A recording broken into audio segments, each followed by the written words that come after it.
Canciones de mi padre, Linda Ronstadt. The woman who formerly ruled the stage, won numerous awards, and etched her name in music history, now owned up to the actual cause of her single life.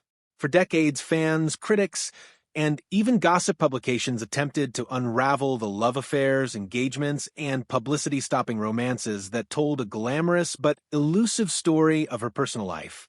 But behind the halo of fame, after all the stories of famous love affairs, Linda Ronstadt revealed that the decision to remain single was not an accident of circumstance, nor the result of some tragic misfortune, but instead a deliberate choice kept private for years. That revelation offered the public a completely different view of her, a bold, powerful woman who followed her own terms regardless of expectation. It was a portrait that changed how fans perceived the icon they believed they knew so intimately. Linda Ronstadt was in her prime when every stage she took became the focal point.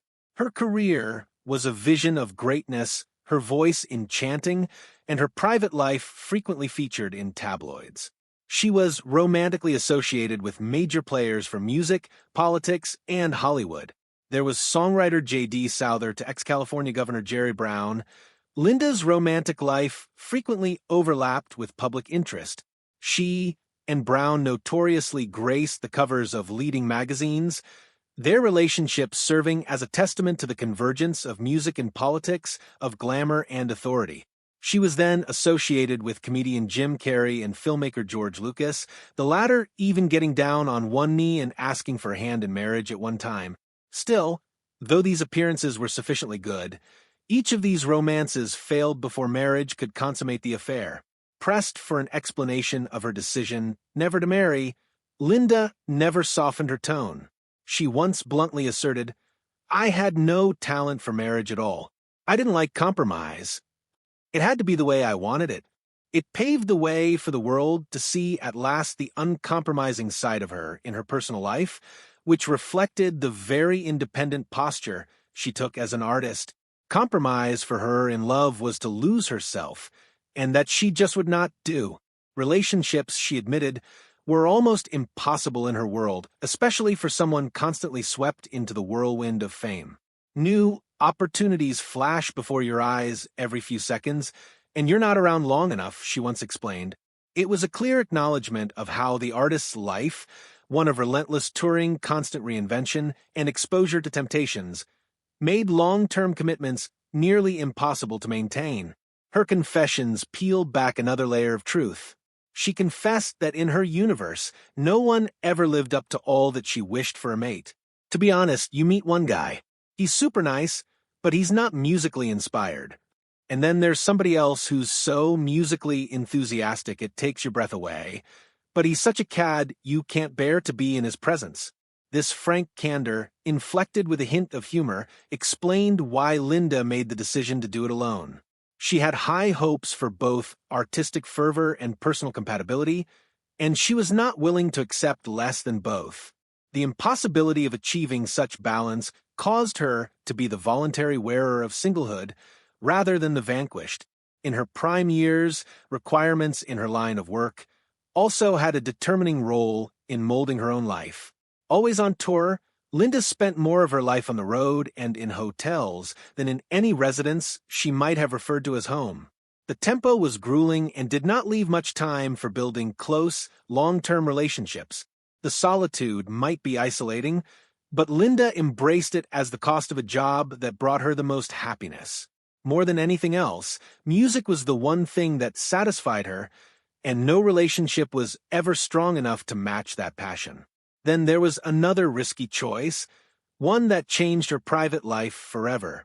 At 40, Linda decided to become a single mother when she adopted 2 children, Mary Clementine and Carlos. It was a turning point in her life, having taken on the motherhood role outside the traditional marriage framework. For Linda, it was once again a statement of independence, a reiteration that she could live her life her own way. She longed to have children, and she was willing to provide them a home that was loving, even without a husband to stand beside her.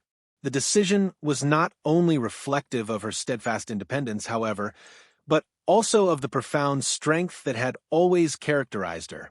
To truly understand Linda Ronstadt's decisions, her independence, and her sheer resilience, however, it is necessary to go back to the start.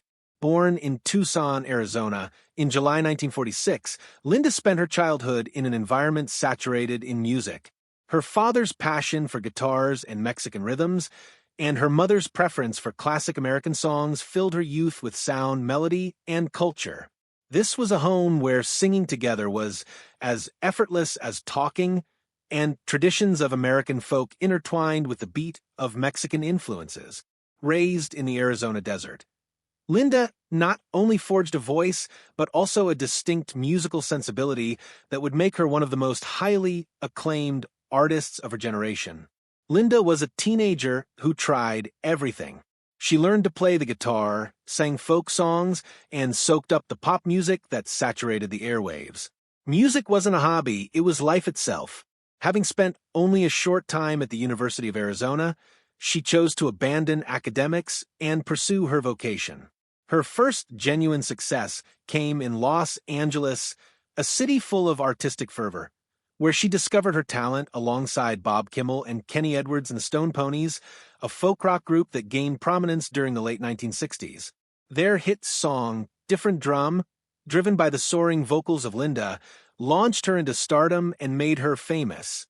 The success confirmed that she could not only stand in her own right, but also differentiate herself from the others. Following the breakup of the Stone Ponies, Linda pursued her solo career with an even stronger sense of purpose. Her rise to superstardom came in the 1970s.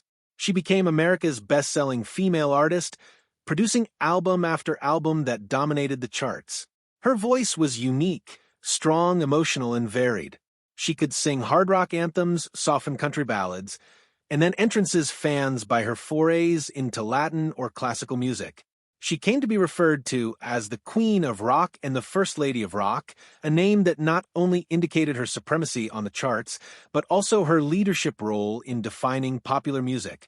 What made Linda's career truly extraordinary was her refusal to be bound. While other artists constructed whole careers within a single genre, she moved freely from one to another. Rock, pop, country, Latin, and even classical, all were included in her arsenal. She demonstrated to the world that an artist could thrive everywhere without sacrificing authenticity. That diversity broadened her fan base across generations and ethnic groups, making her songs speak to nearly everyone. Her work was rewarded with 11 Grammy Awards, many others, and the respect of colleagues. She worked with some of the best musicians of the era, and her inclusion in collaborative efforts was always an assurance of excellence. To women working in the business, she was a pioneer. She shattered the sexism that reigned in the rock scene, demonstrating that the female voice could not only sell millions of records but lead the largest stages. But time, as ever, was not kind. In 2013, Linda announced that she had been diagnosed with Parkinson's disease, an illness that took away her greatest asset, her voice. For one whose whole life and identity had been built around singing, it was a cruel blow. She indicated that though she could continue to sing in her head, her voice no longer reacted physically. It was as if the bridge between her inner music and the outside world had been cut. Fans grieved, knowing they would never more hear that unmatched voice in person. But Linda met the news with the same toughness and frankness she had lived her whole life. She did not mask her illness or candy coat its effect. Rather, she utilized her stage to make people aware of the issue and to prove that life, even apart from singing, was still viable. She adjusted to her new situation, finding a leisurely contemplative pace and peace in her children in her house and in her ongoing participation in the cultural discourse. She made speeches, penned memoirs, and gave interviews, maintaining contact with the public in novel forms. Most striking about her was her absence of bitterness. Although she acknowledged missing singing in the stage, she never dwelled on regret. Her strength of spirit impressed countless fans who saw in her not just an artist, but a role model for coping with life's most trying circumstances. Even though she retired from performing, Linda was still present in the cultural scene. Tribute concerts honoring her legacy welcomed leading artists who wanted to pay tribute to her songs. Her records were still being discovered by new generations, her Spanish-language albums faded for their cultural importance, and her willingness to break genre boundaries mentioned as an inspiration by new artists. Linda Ronstadt's impact went far beyond awards and records. She transformed the role of women in music, broke doors open for Latin rhythms in mainstream American life, and showed that independence, artistic and personal, was not merely possible but powerful. Her life is a testament to sincerity, strength, and the pursuit of happiness on one's own terms. From the little girl who sang in Arizona to the woman who filled arenas across the globe, from the cover girl on magazine stands to the mother who adopted and brought up children on her own, from the strong singer to the elegant survivor of disease.